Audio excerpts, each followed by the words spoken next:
మా చెల్లె గురించి మా చెల్లె చనిపోయినప్పటి నుండి ఇప్పటిదాకా చాలామంది రీల్స్ కానీ, షార్ట్స్ కానీ, లాంగ్ వీడియోస్ కానీ చాలా చేసుకుంటా మా చెల్లెకి జస్టిస్ జరగాలని చెప్పి చాలా అంటే చాలా పోరాడతారు.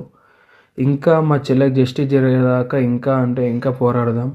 మా చెల్లెకు జస్టిస్ జరిగేలా చేద్దాం. అలాగే చాలామందికి అతను ఐసీయూలో ఉన్నాడు, అది నిజమేనా? అతను చావు బతుకులుంది నిజమేనా అని చెప్పి చాలామందికి డౌట్ ఉంది.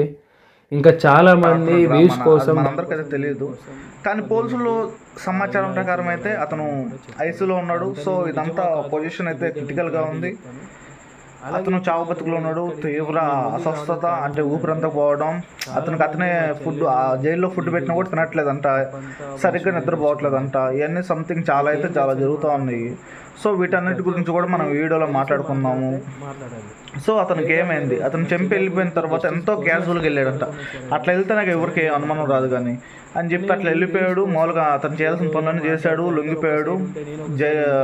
పోలీస్ స్టేషన్లో లొంగిపోయిన తర్వాత మనోడిని తీసుకుని జైలు వేశారు.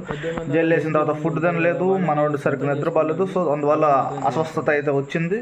హాస్పిటల్ అయితే జాయిన్ చేశారు. అక్కడి నుంచి అసలేం కథ మొదలైంది. ఇప్పుడు ఎక్కడికి ఏ జైలుకి మారుస్తారు అనేది ఇక్కడ కొంచెం తీవ్రంగా కలెక్ట్గా ఉందన్నమాట. నాకు తెలిసి చెంచల్ కూడా జైలుకి అయితే మార్చచ్చు అనేది అయితే తెలుస్తుంది నాకు.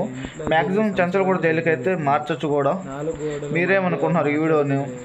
చెంచల్ అతనికి ఉరిశిక్ష పడుద్ది అనుకుంటున్నారా, పడదు అనుకుంటున్నారా? కామెంట్ చేయండి. నాకు తెలిసినంత వరకు మ్యాక్సిమం ఉరిశిక్ష అయితే పడొచ్చు అని అయితే అనుకుంటున్నాను గాయస్.